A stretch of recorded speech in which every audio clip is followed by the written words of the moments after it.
Qu'est-ce qu'on peut faire aujourd'hui avec la pensée de Robert Escarpit dans la perspective de l'émergence de ce qu'on appelle les humanités digitales? Et moi j'appellerais ça les humanités digitales et pas les humanités numériques, tout simplement parce que le numérique c'est la computation et le digital c'est la réinscription du corps à l'intérieur de la relation entre les dispositifs et les humains. Et à mon avis, là, déjà d'emblée, il y a une bifurcation fondamentale, et je vous renvoie d'ailleurs à la revue Études digitales qui ne s'appelle pas du tout Études numériques. Et si, comment dire, des gens confondent le numérique et le digital, c'est probablement qu'ils ont une vision du digital à laquelle, comment dire, euh, qui est réduite à la computation, alors même qu'il faut une critique de la computation. Le compute étant le calcul. La question qui va se poser ici, c'est la question de la valeur. La question de la valeur dans un tournant qui a été appelé autrefois tournant ici, hein, il y a 2 ans ou 3 ans, dans un ouvrage qui s'appelait Le tournant digital, et qui faisait comment dire, écho à ce qu'on appelle le digital turn, hein, le tournant linguistique, qui a été très très important pour les sciences humaines et sociales. Je ne vais pas en parler trop longtemps, mais ça a été, je veux dire, un moment très très important où la linguistique est apparue en fait comme une vraie science par rapport en fait aux humanités. Les humanités, c'était les gens qui parlaient, évidemment, et en fait les scientifiques, c'était la phonologie, entre autres, à l'époque, à travers les linguistiques.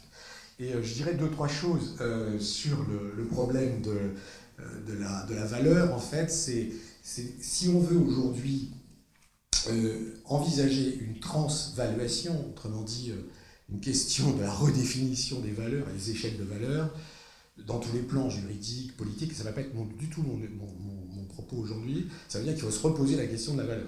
Et autrement dit, des échelles qui permettent en fait de mesurer la valeur.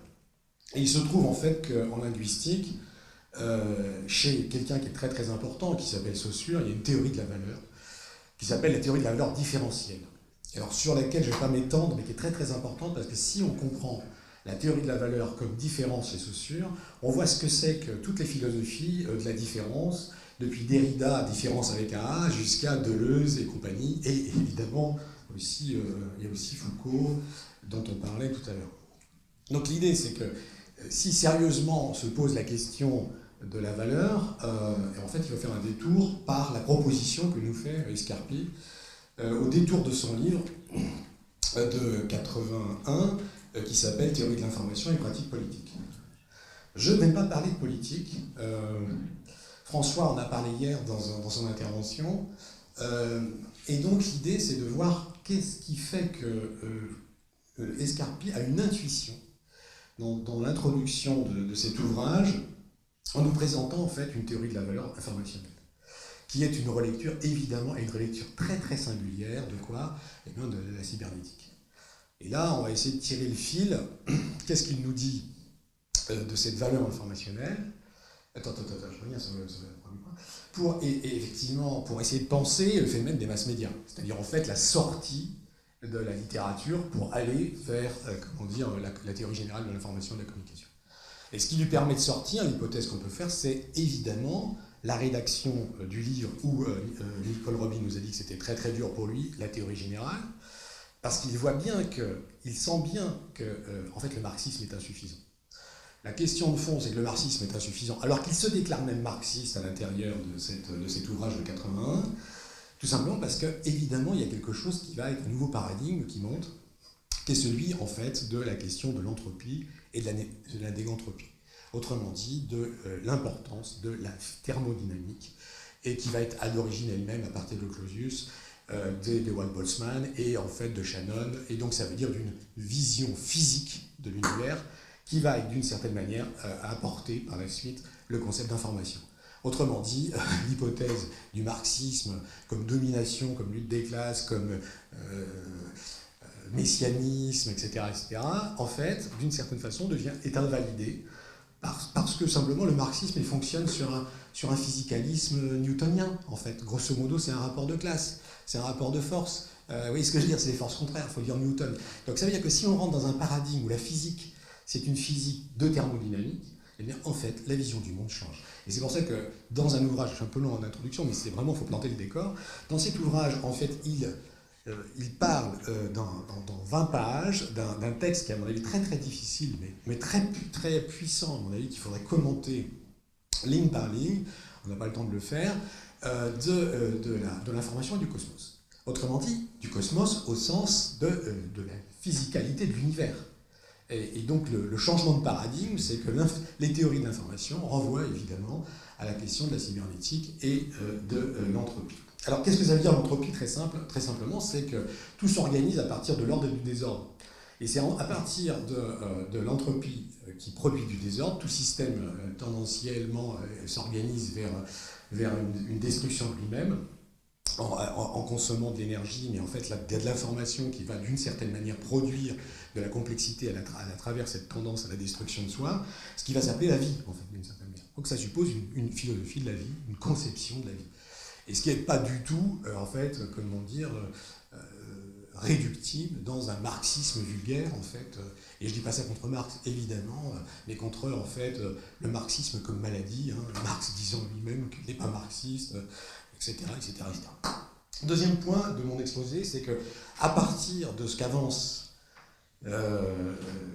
comment dire, Robert Escarpi, on peut essayer, parce qu'on n'est plus du tout dans la période des masses médias, on est dans la période évidemment du 2.0, de l'Internet, de l'évolution, en fait, d'une entrée dans la communication du XXe siècle, on peut essayer de faire, disons, une proposition pour les humanités digitales autour de la valeur communicationnelle. En deux mots, qu'est-ce que c'est que cette valeur communicationnelle? Je plante le décor encore. Ça serait la possibilité, en fait, de se parler entre les disciplines. Ça veut dire que la valeur communicationnelle, ça serait de dire que est-ce que les disciplines sont capables de sortir d'elles-mêmes pour envisager ce que Edgar Morin dirait, par exemple, un mode dialogique qui permettrait évidemment aux disciplines de se dépasser elles-mêmes, hein, d'être en excès d'elles-mêmes, si j'étais un peu Georges Bataille, c'est-à-dire en fait d'inventer un régime vivant de la connaissance dans une intercompréhension, on va dire ça comme ça. Alors, ce qui est intéressant, c'est que la position de Robert Escarpi dans l'éthique de la communication, j'ai cité cette phrase parce qu'elle est assez sympathique. C'est seulement avec une approche tous azimuts qu'une vue d'ensemble du phénomène peut être obtenue. L'essentiel est d'essayer de l'obtenir. Le reste est une affaire pluridisciplinaire. Donc le reste, c'est l'affaire pluridisciplinaire dont je vais essayer de vous parler tout à l'heure. Donc ça veut dire la théorie de la valeur de l'information, la valeur de la communication par rapport à la valeur de l'information, ou du moins le sera quand les disciplines auront résolu leurs propres problèmes de communication. Évidemment, et donc là on est dans le dépassement d'une conception, alors si je la fais très simple, de l'université. Nous, par exemple, je dis ça, les sciences de l'information et de la communication, dans une université dédiée aux humanités, eh bien c'est très très dur de faire passer, par exemple, comment dire, une thèse, l'acceptabilité d'une thèse d'infocom pour des gens qui sont des latinistes ou qui sont des historiens, tout simplement parce qu'ils ne comprennent pas. Il n'y a pas de compréhension. Je ne dis pas qu'ils sont contre nous a priori, mais qu'ils ne comprennent pas des questions, la façon dont on aborde les questions, et qu'à ce titre, évidemment, on peut se demander qu'est-ce qu'on fait là, quoi. Alors là, je reste très certain, enfin très réservé, parce que pour certains, en fait, nous incarnons le diable, hein, la publicité, la marchandisation, et ce que je veux dire. Et puis eux, ce sont les beaux esprits, comment dire, les suppléments d'âme bergsoniens, pour vous la faire court. Donc voilà le problème qui est le nôtre, c'est la question de l'interdiscipline. Comment aborder tous azimuts cette question de l'interdiscipline? Évidemment, grâce aujourd'hui, entre guillemets, alors la grâce, je mets entre parenthèses, je dirais plutôt à l'aide des données, à l'aide de l'information.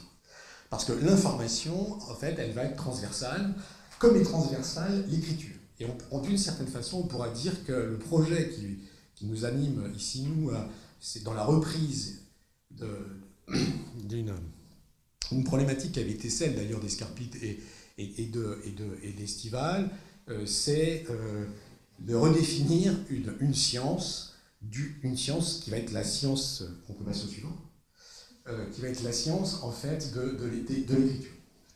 Alors avant, et cette science de l'écriture qui permettrait le dialogue entre les intersciences, parce que toutes les sciences écrivent. Ça, c'est un biologiste, un physicien. Alors, on écrit de manière différente, mais on écrit. Alors, avant d'en arriver à la définition en fait, de la valeur de l'information chez Escarpi, en fait, il faut.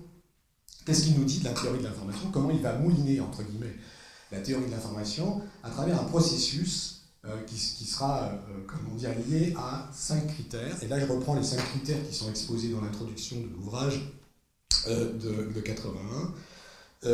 Et donc, je peux citer, avant de décrire la chose, il dit « Des lecteurs qui auraient eu connaissance de la théorie générale de l'information et de la publication qu'il a publiée chez Hachette en 1976, donc en fait l'ouvrage dont tu as parlé, reconnaîtront au passage des raisonnements, des exemples, voire des citations qui figurent dans cet ouvrage, mais il faut prendre garde qu'une application théorique partielle diffère considérablement d'une théorie générale et que, d'autre part, une théorie n'est jamais qu'un moment d'une dialectique, sous peine de se condamner à la vacuité informationnelle du dogmatisme qu'il lui faut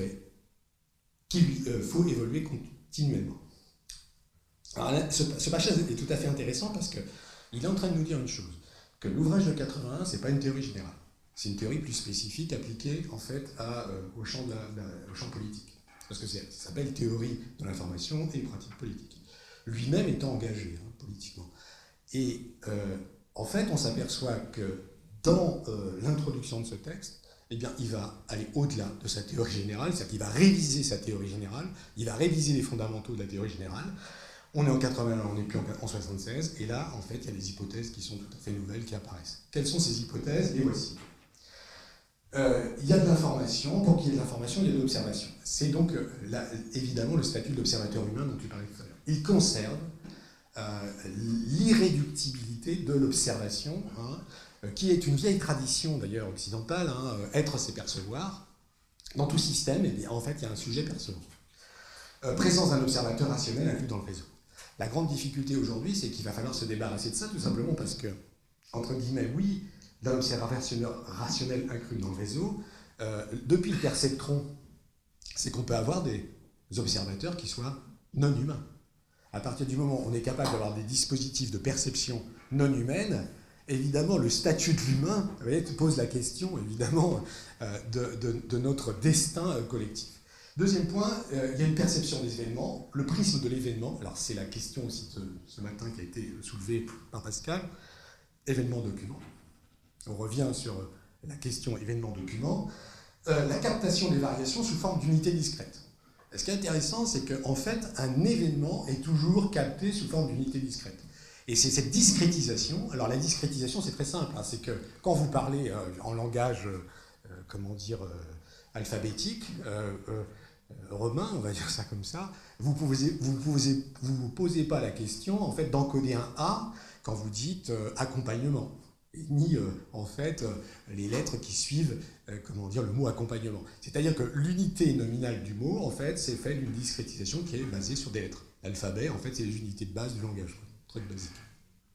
Donc cette discrétisation est très très importante parce que sans discrétisation, eh bien, vous n'avez pas en fait de recomposition de ce qui est ce qu'on peut appeler le percept. Donc l'événement en tant que tel, il n'est jamais perçu comme événement, mais il est toujours rapporté en fait à des unités discrètes qui sont en fait les fondements, disons, de ce qui va être par la suite la signification. Troisième chose, processus de communication. Et donc là, il introduit la valeur informationnelle de l'événement et les 3 paramètres. Alors les 3 paramètres, c'est là où il fait, à mon avis, un saut qualitatif, et il fait une proposition, en fait, et je pense que ça relève à la fois, du coup de poker, et aussi, disons, d'une intuition. Je pense que, alors là, il faudrait ouvrir le débat, j'ai pas trop de temps, mais il a une vision, une capacité intuitive. Si on dit que l'intuition, c'est la vitesse de la pensée, il a une capacité, il voit quelque chose, il entrevoit quelque chose relativement à sa lecture de la cybernétique, et qui, d'une certaine manière, est la réponse qu'il va faire, si tu veux, à ce que tu as présenté tout à l'heure sur Wiener. Comment, en fait, ne pas contourner la cybernétique en tant que marxiste, et essayer de proposer quelque chose pour sauver, évidemment, pour nous sauver du désastre qui serait celui d'une computation illimitée des algorithmes dont tu parlais tout à l'heure. Donc il nous dit, il y a 3 paramètres sur lesquels je vais revenir tout à l'heure. 4e point important, le médium, c'est-à-dire en fait l'importance des prothèses. Il utilise le mot prothétique. En fait, ça veut dire quoi? Ça veut dire que pour transmettre, conserver, combiner, il y a 3 fonctions essentielles, transmettre, combiner et conserver, ce qui sont en fait des fonctions qui vont être liées à la perception. Ça passe toujours par la perception, mais ça passe aussi par des médiums. Donc en fait, par des prothèses. Moi j'ai un problème, c'est que si je fais ça, évidemment, je ne vais pas vous voir de la même manière que si je fais ça. Évidemment, parce que j'ai des prothèses et des lunettes, c'est des prothèses. Ce qui veut dire que la qualité de ma perception va pas être celle-ci n'est pas la même que celle-ci. Voilà. Donc effectivement, le prothétique, les prothèses vont nous permettre d'accroître les possibilités. Et donc ça veut dire que par exemple, si vous avez le télescope, va permettre à Kepler, Galilée, va permettre évidemment la science moderne de la mesure, etc. C'est-à-dire en fait, nous sommes instrumentés. Le statut des instruments va être d'une certaine manière fondamentale pour organiser les modes de perception. Quatrième point, la performance. Et ce qu'il dit en fait de la performance, ça dépend du nombre et de la variété, de la redondance des interconnexions. Donc là, il est grosso modo encore dans la cybernétique, et en même temps, il pose la question de la performance, qui est d'ailleurs lié à un concept qui est en linguistique très très utilisé, le concept de performativité. Qu'est-ce que c'est que la performativité en linguistique? Je n'ai pas le temps de développer. Donc ça, c'est en fait l'horizon, je dirais théorique, dans lequel il va essayer de faire sa proposition, et je vais revenir maintenant sur la proposition, c'est les 3 paramètres, qui sont normalement, la slide suivante, si je ne suis pas planté. Oui, alors je ne les présente pas tout de suite, les 3 paramètres, j'essaie d'expliquer en fait la sortie de la linguistique, c'est-à-dire de la valeur différentielle saussurienne. Et alors, Escarpit, dans l'ouvrage sur l'écrit et la communication, il va utiliser, et il fait feu de tout bois, il va utiliser Derrida. Derrida a une perspective dans un ouvrage qui s'appelle la grammatologie, c'est-à-dire en fait une science des traces et de l'écriture. C'est pour ça que ça nous ramène, nous, à notre projet d'une science des écritures, pas forcément grammatologique évidemment, mais on voit bien d'une certaine manière qu'il y a une science des traces et que la traçabilité aujourd'hui avec les données, évidemment, rentre dans un nouvel horizon. Donc il insiste sur la nécessité d'une linguistique de l'écrit. Et il dit, il y a une linguistique, mais il y a une linguistique de la parole, mais jamais une linguistique de l'écrit, tout simplement parce que l'écriture a toujours été considérée comme secondaire, comme moyen d'enregistrement en fait, de la parole. Et donc on s'est intéressé à la phonologie en fait, à la parole, ce qui ne veut pas dire que c'était stupide, pas du tout, mais qu'en fait on avait, sous-estimé l'acte d'écriture avec ce que ça veut dire dans l'organisation des sociétés. Je vous renvoie à Moody sur la liste, etc., sur les actes d'écriture comme étant en fait des actes cognitifs qui permettent évidemment d'aller au-delà, disons, de faire des sauts qualitatifs dans ce qu'on peut appeler l'abstraction pour faire très court. Alors voilà ce qu'il dit. On sera donc d'accord avec Jacques Derrida pour dire qu'on ne saurait considérer l'écriture comme un simple enregistrement du langage et pour dénoncer le phonocentrisme. Alors à l'époque, vous voyez, c'est phonocentrisme, phallocentrisme, enfin, vous voyez ce que je veux dire, c'est l'Occident, à travers Derrida, se dénie lui-même dans une sorte de martyrologie, mais ça c'est un autre problème, qui est la tendance dominante de la tradition linguistique. Il n'est pas de notre compétence de dire si une linguistique de l'écrit est possible, ni dans quelles conditions elle pourrait être développée. Alors même que d'une certaine manière, quand il écrit ça dans 1973, il fait venir en fait Robert Estival qui va renforcer la perspective autour de ce qu'on va appeler la schématique, et dans l'ouvrage qui va être publié en 1984, l'ouvrage des sens de l'écrit. Ça veut dire que là aussi, les deux Robert, on va dire ça, Robert Escarpit, il a l'intelligence, après ça va être dur entre eux, je crois. Je n'ai pas tous les éléments, parce que ce sont 2 fortes personnalités, et quand on a 2 fortes personnalités, c'est vrai que ça devient assez difficile, parce qu'il faut faire des compromis, etc., etc. En tous les cas, il le fait venir, et en fait, ce projet, ils vont écrire d'ailleurs ensemble dans un ouvrage qui a été cité hier abondamment sur l'écriture et les sciences, etc. Estival est là, donc ils vont essayer de construire un projet commun sur lequel on devra, nous, essayer de travailler. Alors, ces caractéristiques, en tout cas, devraient être assez différentes de celles de la linguistique phonétique. Et là, c'est ça qui est intéressant, c'est une grammatologie reste encore à définir. Et c'est là qu'on comprend que le projet d'une science de l'écriture, à travers lequel la proposition qu'il va faire concernant en fait, les trois éléments qui vont venir concernant la valeur informationnelle va prendre toute son importance. Voilà la valeur informationnelle. Alors, on en discute ou pas, en fait, voilà ce qu'il pose. Et donc, il dit qu'il y a une axiomatisation, et à partir des axiomes, on dégage un horizon rationnel. Ce sont les fondements, les briques. Il y a de l'entropie, il y a une valeur anthropique, une valeur de situation, ou valeur situationnelle, et une valeur d'enjeu. Et en fait, je l'ai vraiment résumé de manière vraiment caricaturale. C'est-à-dire qu'on est bien dans une vision issue de la cybernétique, de la thermodynamique, donc en fait du rôle de l'entropie. Je dis ça parce que tout simplement aujourd'hui, en introduction, le climato-scepticisme et d'une certaine manière la crise écologique, c'est une crise en fait de l'entropie. C'est-à-dire en fait d'une dépense énergétique qui nous amène au bord du désastre. Parce que, donc ça veut dire que c'est pas rien cette question de la mesure de ce qui, de la mesure de la démesure de ce qui va nous arriver concernant en fait le devenir anthropique du monde. Hein, je passe sur les détails, je ferme la parenthèse. Ce qui veut dire que là on n'est pas dans le marxisme. On est au-delà du marxisme, évidemment. Je dis ça parce que j'ai un étudiant qui va travailler sur l'anthropocène et le marxisme, et le capitalocène, et j'espère que ce que je vais dire va résonner pour lui, on en discutera plus tard. Donc la question anthropique, c'est la question de la probabilité, évidemment, donc dans le modèle shannonien, évidemment, avec une entropie minimale correspond à une négantropie maximale. Alors ce qui est intéressant, c'est que là, déjà d'emblée, on va être au-delà des limites de Derrida dans le pharmacone, dans la pharmacologie. Derrida dit dans le pharmacone, en fait, alors je vous l'ai dit un peu en cours, dans toute chose, il y a du bon et du mauvais. Donc on peut dire que dans toute chose, il y a de l'entropie et de la négantropie. Et l'idée, c'est de faire la balance entre entropie et négantropie. Est-ce que tu es en train de faire en ce moment, c'est anthropique ou négantropique? Et si je commence à cracher par terre, là, ça va être probablement négantropique. Voilà ce que je veux dire. Je prends un exemple trivial, mais voilà. Donc ça veut dire que l'idée, on peut convertir cette mesure d'entropie et négantropie dans des situations, donc dans des contextes. Et là, d'une certaine manière, on voit qu'il est assez travaillé par quelqu'un qui va avoir une influence très importante sur lui, c'est évidemment celui qui a inventé le concept de situation avant les situationnistes, c'est Jean-Paul Sartre.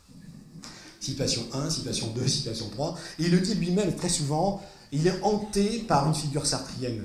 Et ça, c'est une lecture possible, c'est-à-dire pourquoi il écrit du théâtre, pourquoi il écrit de la littérature, pourquoi il veut tout faire, parce que quelque part, il a un surmoi sartrien. Vous voyez, il le dit 2-3 fois à un certain moment, que ça a été important, en particulier dans un ouvrage où il raconte des éléments biographiques.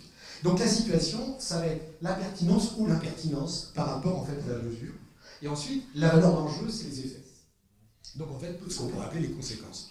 Alors ça me semble très important parce que ça veut dire que la valeur informationnelle, c'est pas simplement entropie ou négantropie, c'est entropie ou négantropie par rapport à une situation déterminée, à un moment précis dans l'espace et le temps, avec des conséquences. Ce qui veut dire que là, on est en train de revoir le concept de causalité. Allez, on est en train de revoir le concept de causalité à l'aune, évidemment, d'autres choses que la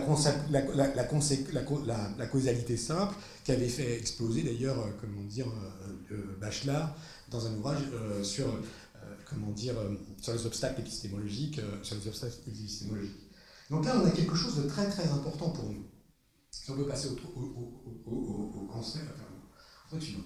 Donc la valeur informationnelle, pour nous, si on reprend la situation dont je parlais tout à l'heure, c'est-à-dire que le contexte, c'est que nous, on va dire que le contexte, évidemment, c'est la reconnaissance de la technologie qui va être importante dans notre relation à l'information. Et là, ça me semble indubitable, c'est-à-dire qu'en fait, notre relation à l'information passe par, évidemment, des dispositifs techniques. Donc la notion de contexte comme milieu associé agence la pensée et le technologique dans un processus de communication réalisant une prise de forme originale. En fait, grosso modo, ça veut dire que l'activité de la pensée, l'activité noétique, l'activité de l'association, de la synthèse, de l'inférence, de la déduction, de l'abduction, enfin tous les modes opératoires de la pensée, l'activité noétique, sont liés évidemment aux technologiques. Et on va voir d'une certaine manière que le transfert va s'opérer en fait du dispositif, du dispositif somatique, du corps et du cerveau, si vous voulez, vers les machines. Et donc la prise de forme originale, cette opération transforme la relation entre l'écrit et la technique. Et c'est ça qui est intéressant pour nous, c'est qu'on rentre dans une nouvelle étape. Là, je resserre mon propos. Cette opération transforme la relation entre l'écrit et la technique dans un couplage en recherche d'une métastabilité qui exprime les changements suivants. Et pour nous, les changements suivants aujourd'hui, c'est le changement du statut du connaissable. C'est pour ça que, en fait, depuis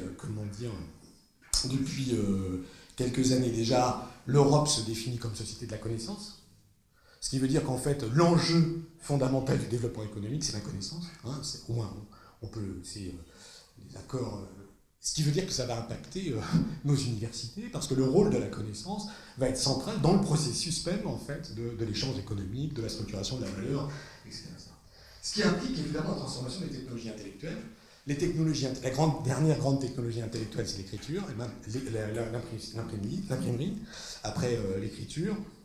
Et là, évidemment, on rentre, je vous la fais très courte, ce que dit Goody, dans une nouvelle phase de relation entre l'activité noétique et la technèse. Donc, ça veut dire les technologies qui vont être à disposition.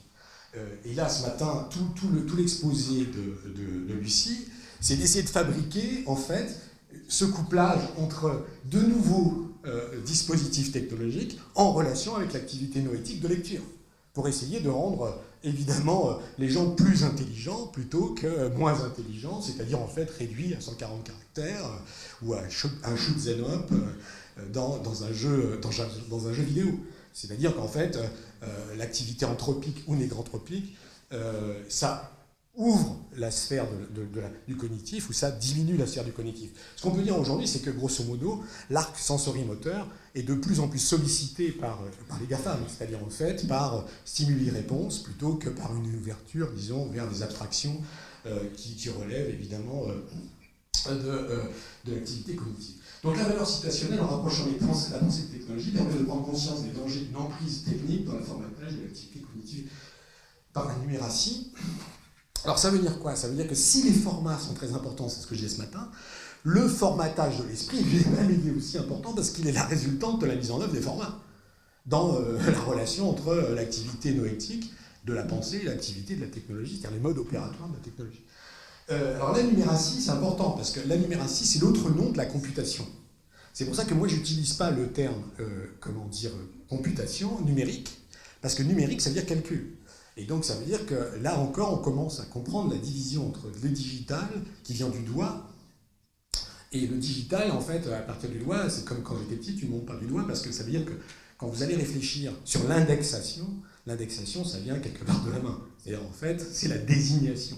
Et la désignation, c'est plutôt important parce que ça arrive aussi comme un acte premier dans la nomination. La désignation, la domination et la désignation et la nomination sont antérieures à la domination, au domus dont on parlait tout à l'heure. C'est-à-dire qu'en fait, c'est facile aujourd'hui en fait, de sauter dans le domus de la domination. C'est en fait les marxistes la discussion qu'on a eue hier matin entre d'un côté Boudon et de l'autre côté Bourdieu, les bourdieusiens en fait sautent sous le domus, j'ai envie de dire, c'est-à-dire tout de suite la domination, voilà quoi. Alors même que ça interdit de penser évidemment ce qui nous arrive en direction du couplage de la relation entre la technèse, la pensée et la machine. D'où le fait que Pascal est parti, il a raison de dire, je ne vais pas l'exposer là, mais que chez Escarpit, la typologie des machines est super importante. Alors une fois qu'on a vu ça, on peut passer au programme suivant, c'est-à-dire en fait l'analyse un peu en profondeur du tournant digital, des humanités digitales. Le tournant linguistique, c'est la valeur différentielle chez Saussure. La langue, c'est un système, et ce sont les écarts du système qui vont être repris par Derrida, qui permet de rendre compte évidemment de la structure du système. Ce qui est d'ailleurs en fait ce qui va permettre diachronie, synchronie, sa paradigme et sa connote. Mais ce que je veux dire, c'est qu'en fait les instruments de lecture de la nouvelle critique, ça va permettre effectivement une ouverture avec la première génération de la linguistique qui va être complémentée, je dis ça parce que Gino est là, par toute la pragmatique, la sémio-pragmatique, etc., qui vont être dans la descendance du tournant linguistique. La question aujourd'hui, c'est le tournant digital, où effectivement, ce que je vais vous proposer, c'est la valeur communicationnelle, à partir évidemment de la valeur différentielle, pas à partir de la valeur différentielle, mais à partir de la valeur informationnelle d'Escarpit. Donc la question, c'est plus d'écrire, critiquer, c'est modéliser, simuler. Alors ça, c'est assez basique, ça a été dit par tout à l'heure, comme David citait Baudrillard. Évidemment, Baudrillard voit très très bien qu'effectivement on est dans la simulation. L'idée, dans un premier temps, sur les modes d'action, alors ça sur les méthodes, le mot méthode, là je l'entends au sens méthodos, hein, au chemin, le chemin qui va nous mener vers la connaissance, hein, c'est assez basique. Là, l'idée, c'est les actions qui vont être entreprises, et donc c'est l'étude des structures. D'où le fait que le tournant linguistique, bah, c'est le structuralisme. C'est tout le structuralisme, depuis Lévi-Strauss, Lacan, etc., les structures de la langue, etc. Donc l'idée qui d'une certaine manière, ont été, comment dire, une révolution épistémologique hein, par rapport à une période antérieure que je ne qualifierais pas, mais qui est celle illustrée dans le combat entre Picard et qui a été cité hier, je crois, Picard et Barthes, hein, l'ancienne critique, la nouvelle critique, les anciens et les modernes, etc., etc. La question, évidemment, c'est que ça clive en résultat le sujet face à l'objet. Et en fait, on pourrait même dire d'une certaine façon que le statut de l'objet chez le marxiste avec la réification. Hein, ce vieux concept de réification qu'on vous met partout, alors même que d'une certaine manière, on va l'opposer à une liberté assez particulière. En tous les cas, l'idée, c'est que là, le deuxième temps de mon exposé, c'est que si on ne fait plus l'étude des structures, je ne dis pas qu'il ne faut plus faire l'étude des structures à la mode, de manière générale, mais à la mode structuraliste. Probablement parce que simplement, si vous lisez, comment dire un peu, Lévi-Strauss, dans un texte, c'est très important, il attaque qui? Il attaque Sartre, évidemment, sur les philosophies de la conscience. En disant les philosophies de la conscience, ça ne m'intéresse pas. Moi, ce qui m'intéresse, c'est le système de distribution entre les parents, les enfants, matrilinéaire, etc. Le statut du sujet est liquidé. Autrement dit, en fait, ce qu'on peut appeler, disons, le sujet cartésien, le sujet qui va fonder les droits de l'homme. C'est pour ça qu'aujourd'hui, évidemment, si le sujet, c'est plus qui il est, la question du droit de l'homme, c'est une autre question. Donc la question, ça va être d'essayer de produire une praticabilité du savoir partagé. Autrement dit, une réponse à l'avènement d'un dialogue entre les disciplines. Comment on peut pratiquer un savoir partagé entre les disciplines? Si on n'est pas capable de partager un savoir entre les disciplines, mais qu'est-ce que vous allez partager? Ça veut dire qu'on est dans l'individualisme possessif. Aujourd'hui, on est dans un individualisme possessif qui nous amène en fait là où nous sommes. Donc l'idée, c'est d'associer humain non humain. Donc là, on revient sur la sociologie de la traduction, c'est-à-dire qu'on va associer les humains et les non-humains, les machines et les hommes et les machines, etc. C'est-à-dire qu'en fait, on ne peut pas penser l'humanisme de demain sans le détour par le non-humain. Voilà, ça c'est clair. Voilà. Alors, une fois qu'on a vu ça, on essaye d'avancer sur la valeur informationnelle et de l'humanité digitale. C'est une sorte de traduction qu'on peut faire des trois valeurs proposées par Escarpi dans la perspective, disons, d'une fondation, on va dire ça comme ça, allons-y, des humanités digitales. Alors, les opérations, méthode et humanité digitale, l'entropie, pour moi, c'est réduire l'incertitude, ça correspond à connaître et prévoir, d'où le fait, la promesse de la prédictibilité, évidemment, qui est à l'horizon. C'est une analyse quantique, qui, en fait, dans les sciences, correspond à l'opposition entre expliquer et comprendre, qui était posée par Dilthey au XIXe siècle, le père de l'herméneutique, et qui correspond, en fait, à ce que l'on peut appeler les numératies, c'est-à-dire, en fait, la computation. Et qui, aujourd'hui, en fait, prend le dessus dans le machine learning, quoi. C'est-à-dire, en fait, on peut tout réduire au calcul. C'est la promesse de la fin des théories qui a été formulée par certains. La situation, si on réintroduit la situation, c'est-à-dire, en fait, du monde incertain, qui est le nôtre, c'est-à-dire, en fait, le monde des humanités digitales à l'intérieur de nos petites structures, qui est l'université, etc., en fait, on va s'intéresser à la littératie. C'est-à-dire, en fait, ce que l'Europe appelle les compétences de lecture et d'écriture en lien avec les supports, qui va être une définition européenne de la production de littératie. Littératie, c'est intéressant parce qu'on ne se pose plus la question de la littérature, hein, au sens classique du terme, ce qui ne veut pas dire qu'elle disparaît, bien sûr, mais qu'elle aura quelque chose à voir, cette écriture et cette lecture, toujours maintenant, avec un débat avec la numératie. C'est-à-dire avec l'activité de la computation, et donc ça veut dire qu'il va falloir articuler la numératie et la littératie. C'est-à-dire en fait les méthodes du calier et du quantique. Vous allez avoir un cours en fait avec comment dire, Nathalie Pinède, qui va vous expliquer comment aujourd'hui le Cali et le Canty vont en bateau, et en fait, évidemment, ils doivent aller à destination. Si vous avez que du Canty, c'est très mauvais. Si vous avez que du Cali, c'est très mauvais aussi. C'est-à-dire qu'en fait, vous n'avez pas les méthodes de votre temps. Et donc là, la méthodologie est très très importante. Et donc ça veut dire que les enjeux, parce que évidemment, les marxistes pourraient me retomber dessus, en me disant, mais monsieur, vous vivez dans un monde dialogique dans lequel il n'y a pas de conflit. Mais si, il y a des conflits d'interprétation. Et ça, c'est ce que nous dit Paul Ricoeur. Les conflits d'interprétation, c'est des enjeux. Et en fait, effectivement, dans les conflits d'interprétation, il y a gagné ou perdre, il y a possédé ou pas possédé, propriétaire ou pas propriétaire, il y a lutter ou démissionner, qui font partie en fait des manifestations du conflit. Qui renvoie pour nous à autre chose que la guerre, parce que dans le conflit des interprétations, si on veut résoudre un conflit des interprétations, et là c'est pour ça que je serais assez habermasien, en fait, on pourrait espérer sortir en bonne intelligence d'un conflit des interprétations en se mettant d'accord, alors pour nous sur le plan méthodologique, dans un équilibre, parce que là je suis pas dans le champ politique, entre l'ordre du chiffre, c'est la numératie, la donnée, le traitement des données, la façon dont tu recueilles les données, dont tu construis, etc., les données, et puis la façon en fait dont tu vas interpréter les données, c'est-à-dire en fait l'ordre des chiffres et des lettres, pour reprendre une émission de télévision bien connue d'autrefois. Alors, ça veut dire quoi? Ça veut dire que la valeur situationnelle à la valeur d'enjeu des humanités digitales, c'est-à-dire que la situation, c'est celle de la rencontre entre littératie et numératie, en fait, ça nous amène à une valeur d'enjeu. Et donc, quelques questions concernant les humanités digitales. J'avais écrit il y a assez longtemps déjà, il y a 2-3 ans, en fait, il y a deux façons d'envisager les humanités digitales.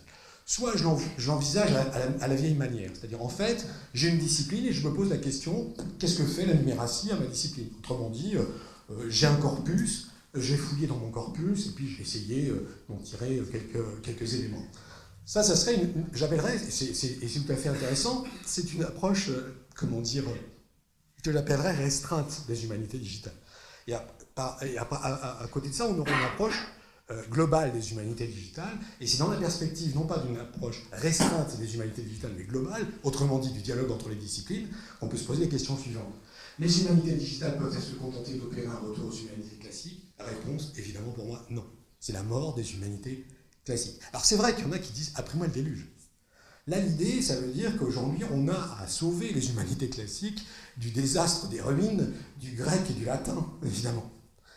Tout simplement parce que demain, on ne vous dit pas mais que la langue de tout le monde qui est programmée, c'est l'anglais, et qu'est programmée la fin du français, la disparition du français, je ne veux pas sur les détails. Alors pour les langues mortes, nous sommes déjà nous-mêmes en train de vivre probablement, les signaux faibles d'une langue, le français, qui devient une langue morte dans l'espace européen, qui est en fait sur l'archidomination, évidemment, d'un anglais plus ou moins maîtrisé.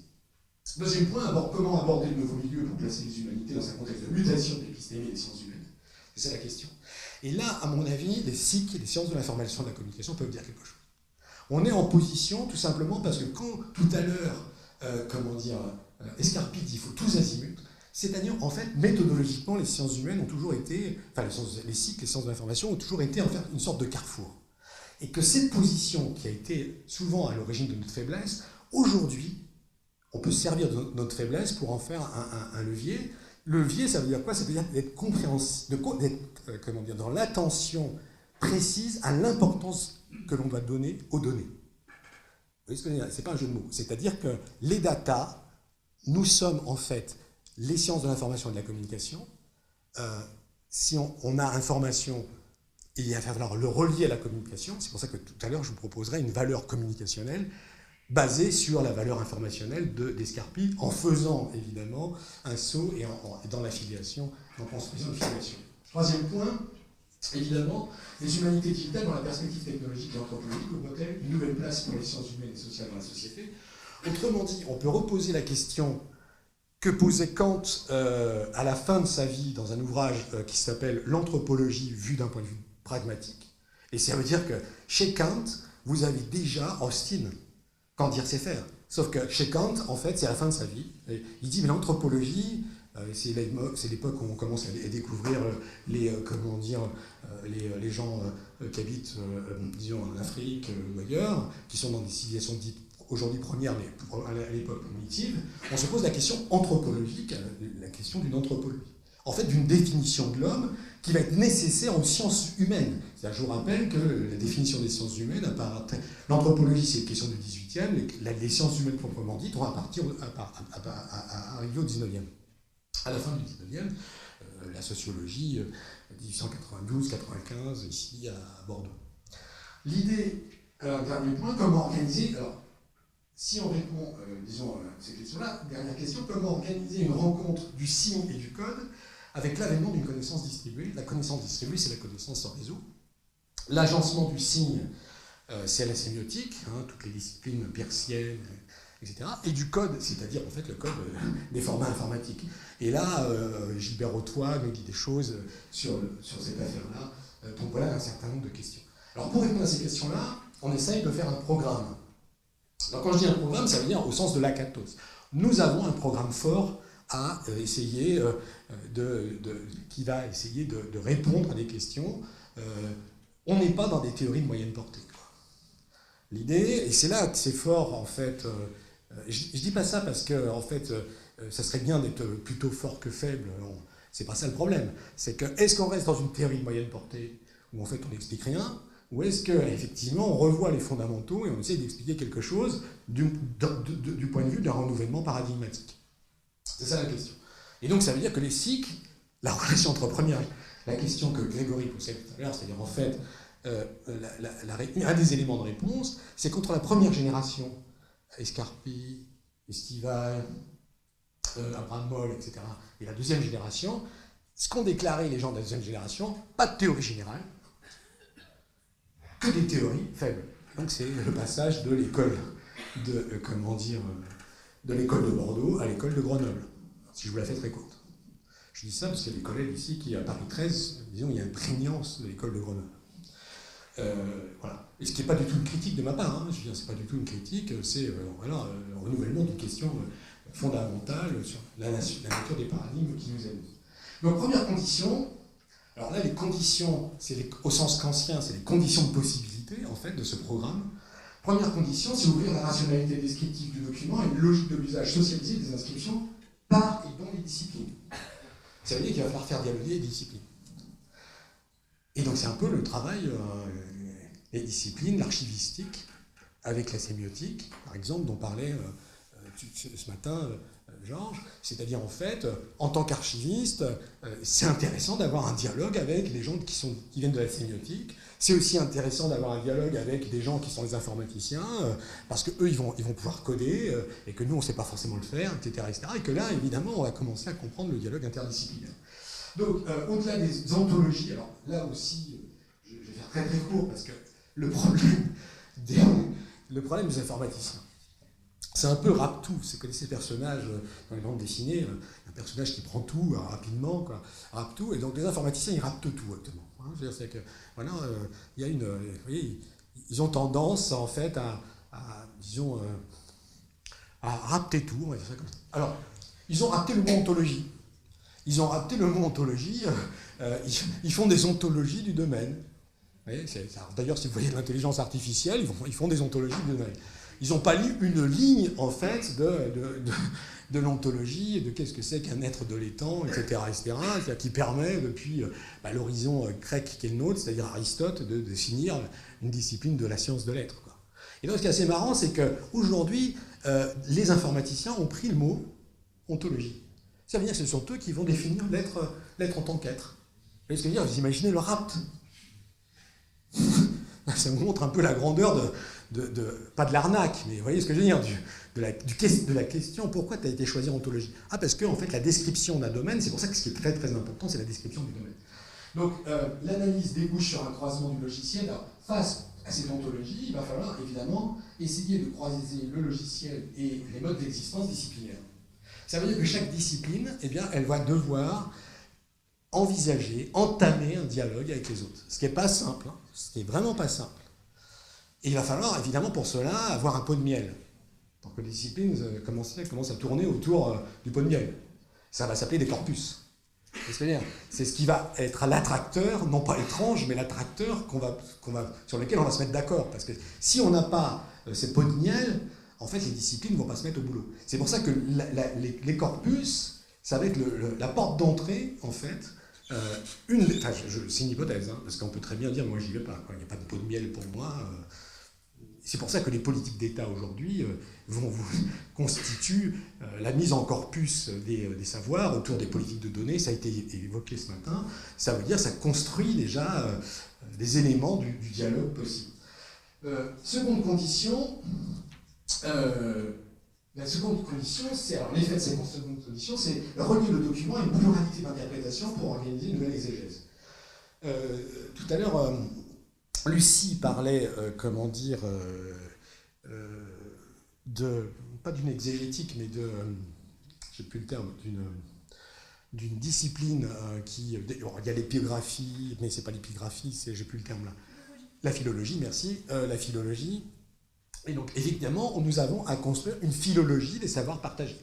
Merci, Lucie. Et donc, l'idée, évidemment, c'est établir une herméneutique matérielle, établir d'une technologie partagée. Et donc, d'une culture partagée. Le mot technoculture, je dois comment dire, à Bruno Bachimon.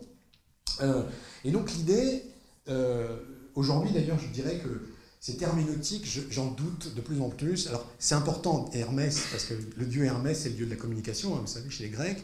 Donc moi, je l'aime beaucoup, c'est Michel Serres que j'aime beaucoup aussi. Il a fait une série des Hermès. Hermès, c'est ce qui va nous envoyer en fait, des satellites, etc., etc. Mais en fait, l'herméneutique, ça vient d'une source religieuse. La première, il y a une herméneutique religieuse, du texte qui est très, très importante. Il y a une herméneutique ensuite philosophique, c'est Heidegger, et puis on peut dire qu'il y aurait une herméneutique technologique qui serait le troisième moment de l'herméneutique. Moi, je préférerais dire qu'en fait, vous voyez, ce mot, il est un peu sulfureux. Prenons le mot science. D'où le fait qu'on a intérêt à faire une science de l'écriture. Vous voyez, l'idée, alors là, c'est tactique, hein, je dirais, au sens de Certeau. Nous avons plutôt intérêt à dire que nous faisons une science de l'écriture plutôt qu'une herméneutique matérielle d'une technoculture. Ce que je veux dire là, l'herméneutique matérielle, de quoi tu parles, etc. Si je dis, bon, je fais de la science, tu fais de la science. Là, je peux aller déjà, en tant que représentant de Bordeaux 3, Bordeaux-Montaigne, aller à Bordeaux. Chercher un peu de noisettes dans le cadre des IDEX, quoi. Parce qu'eux, ils ont beaucoup d'argent et nous, on n'en a pas beaucoup. Et puis, il nous faudra de l'argent, évidemment, pour construire les pots de miel, c'est-à-dire les dispositifs de corpus, de serveurs, de très grandes structures numériques, Humanum, etc., qui existent déjà, qui sont encore en plein développement. Alors, là, j'en arrive à la proposition de la valeur communicationnelle, qui serait issue de la valeur informationnelle.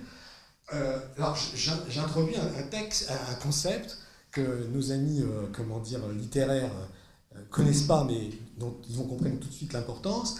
Je propose un concept de l'entretexte qui, d'une certaine manière, ne vise pas à remplacer, mais à jouer un rôle aussi important que l'intertexte, l'intertextualité, évidemment, pour les études littéraires, c'était fondamental. Ce matin, ou hier, il y a Genette, on pourrait citer Kristeva, etc., etc. La notion d'intertextualité a été fondamentale. Donc là, l'idée, ça serait de dire, l'entretexte, c'est quoi ? C'est le texte qu'on va partager dans le corpus. Et donc, dans le montage des corpus, et donc là, c'est le pot de miel, hein, je pense que c'est un objet matériel, j'aime bien le sucré, c'est-à-dire que le corpus, ça va être le lieu autour duquel on va pouvoir, peut-être dans une bibliothèque universitaire accueillie par, Grégory, nous allons être accueillis dans cet endroit magnifique que sont les bibliothèques universitaires qui aujourd'hui, peut-être vous nous dira-t-il tout à l'heure, sont peut-être un peu désertées, mais j'en suis pas sûr, on va voir. Elles sont bien vivantes et on va voir, Grégory nous en dira 2-3 mots tout à l'heure. Donc en fait l'idée c'est comment on peut faire ce montage de corpus. Il faudra trouver des lieux. La MSHA, les bibliothèques universitaires, parce que tout simplement ce corpus il est sur les réseaux distribués, mais il faut quand même des lieux pour qu'on puisse se mettre autour du pot de miel, c'est-à-dire en fait autour de la table, à discuter entre disciplines d'un corpus pour savoir comment on va le traiter, quoi. Donc l'entretextualité, en fait, il y aurait 3 phases. Une phase génétique, ça a été dit ce matin, hein, sur la génétique des textes, il y a eu Genette entre autres, mais d'autres. Il y a une phase canonique et une phase herméneutique et critique. Alors ça, j'en suis pas du tout sûr de ça. Je fais des propositions, sûres au sens c'est l'idée d'essayer d'avancer dans une méthode qui permettrait la construction des corpus. Donc là, il y a un côté, d'empirisme théorique, comme dirait l'autre. C'est-à-dire, empirisme théorique, j'ai besoin de construire une représentation théorique pour pouvoir acheminer une pratique. Donc, acheminer, c'est-à-dire en fait, méthodologiquement construire une pratique. Et donc, l'idée, c'est que j'aurai un corpus objet, un corpus problématique, un corpus médium. Et ça reste à discuter, je vais aller assez vite là-dessus. Donc, une évolution du corpus, c'était dans un premier temps, définition du corpus. Dans un deuxième temps, alors, il se chevauche, problématisation du corpus. C'est un peu les difficultés qu'a exposé ce matin Lucie sur la définition du corpus que nous allons avoir, sur lesquelles nous allons avoir à travailler quand on va définir les limites du corpus des écrits scientifiques raisonnés de Robert Escarpit. Parce que choix des textes par les chercheurs, alors ça c'est en fait sélection des textes et ou transformation des textes en versions ou variantes, c'est-à-dire qu'on peut déjà préparer le corpus. Ensuite, le corpus problématique, c'est des réponses singulières au questionnement commun. En fait, c'est-à-dire que si on met deux personnes ou deux disciplines au choix, en fait, il va aborder le corpus à travers un certain nombre de problèmes qui vont d'une certaine manière être des réponses singulières. Et ça veut dire c'est une confrontation au texte qui veut dire la lecture des représentations disciplinaires. Si je mets deux personnes sur le corpus d'Escarpit, sciences de l'information, sociologie par exemple, je vais avoir en fait des modes de problématisation différents. Et donc des réponses différentes. Et ensuite, le troisième moment, évidemment, ça va être le moment du corpus médium, c'est-à-dire où on va construire ensemble en fait une interprétation partagée.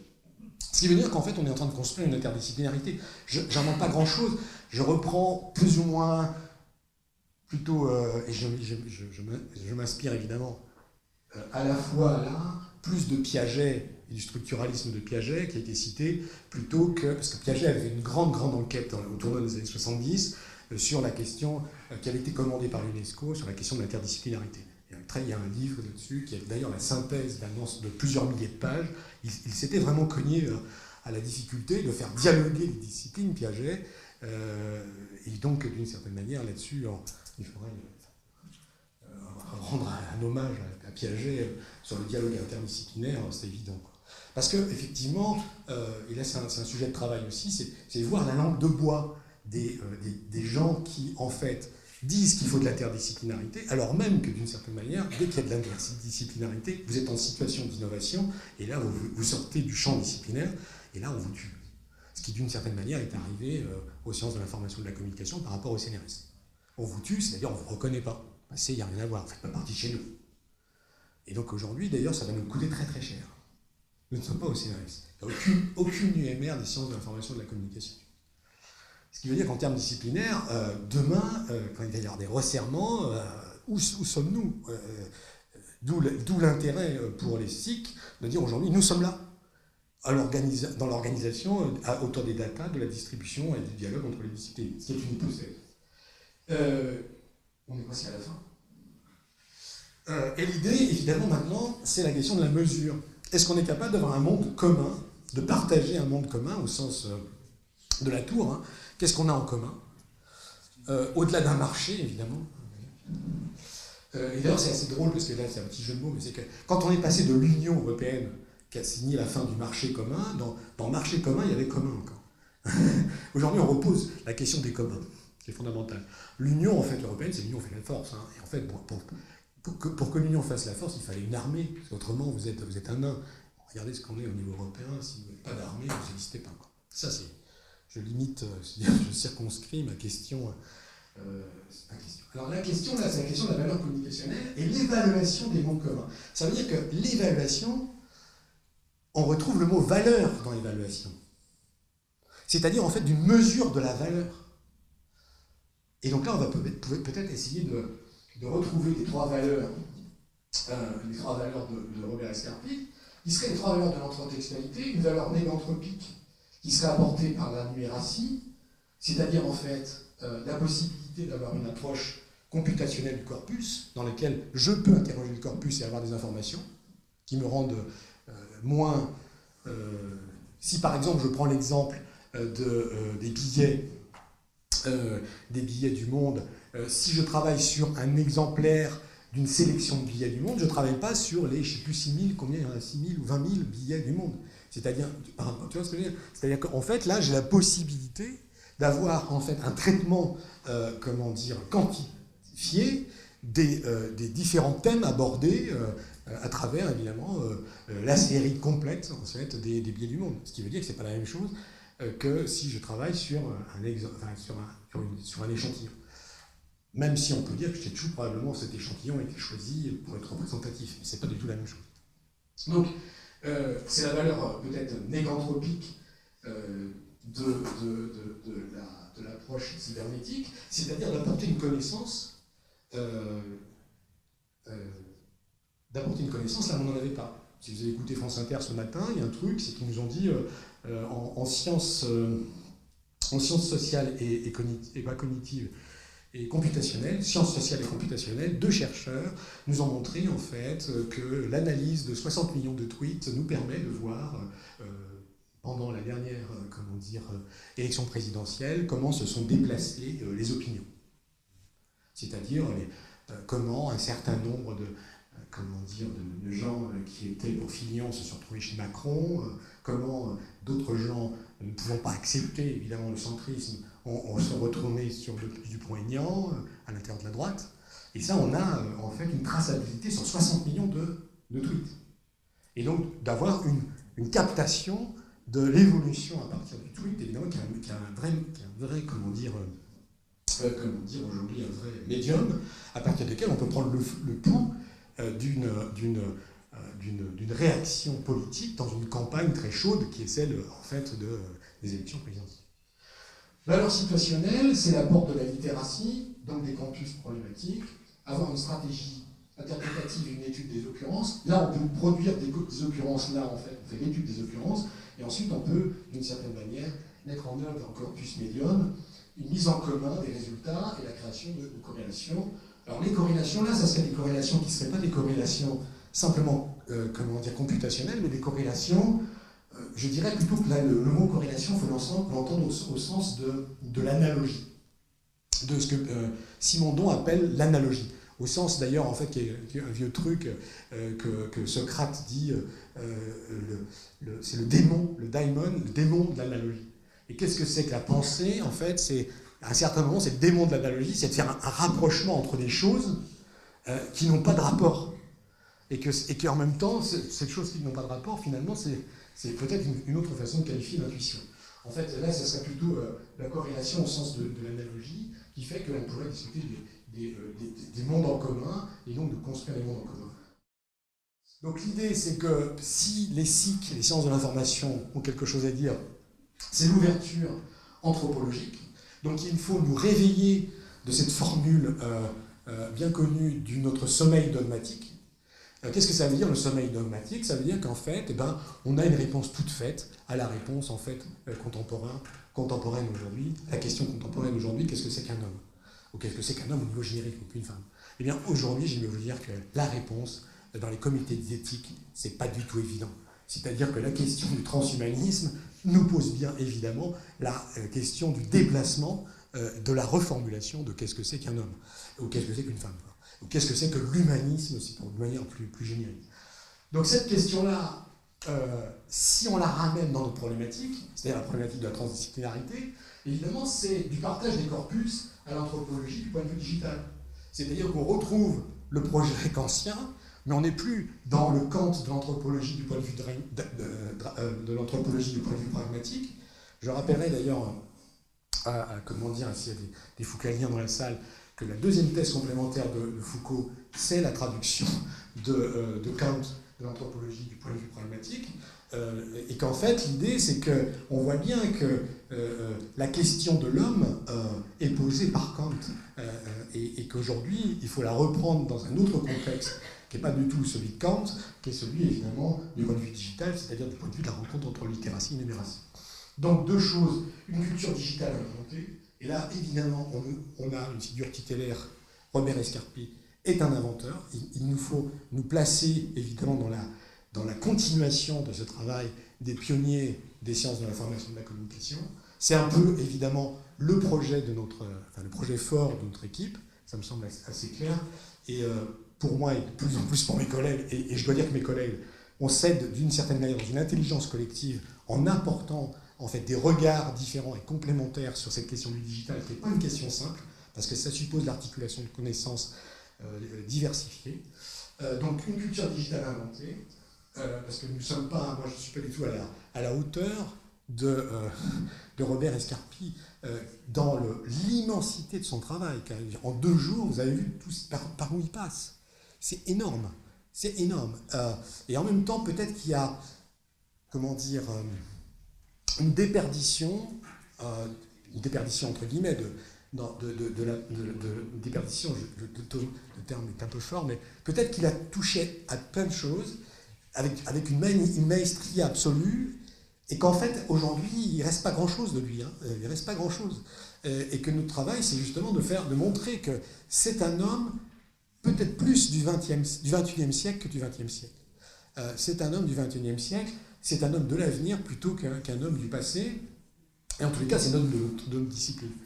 Alors, dernier point, c'est l'idée de défendre une figure du lettré du numérique, ce qui veut dire en fait que aujourd'hui, la question, c'est pas de former des lettrés et de culture populaire d'un côté et lettrés de l'autre, c'est de dire qu'en fait, il faut prendre à bras le corps cette question de la lettre et du chiffre, de la littératie, de la numératie, pour éviter, comment dire, l'inconvénient d'une désymbolisation, comme diraient certains, face en fait à l'avancée d'une relative apologie de la crétinisation. Il y en a qui disent que c'est bien d'être crétin. Enfin, je veux dire, il y en a certains auteurs d'ailleurs qui font.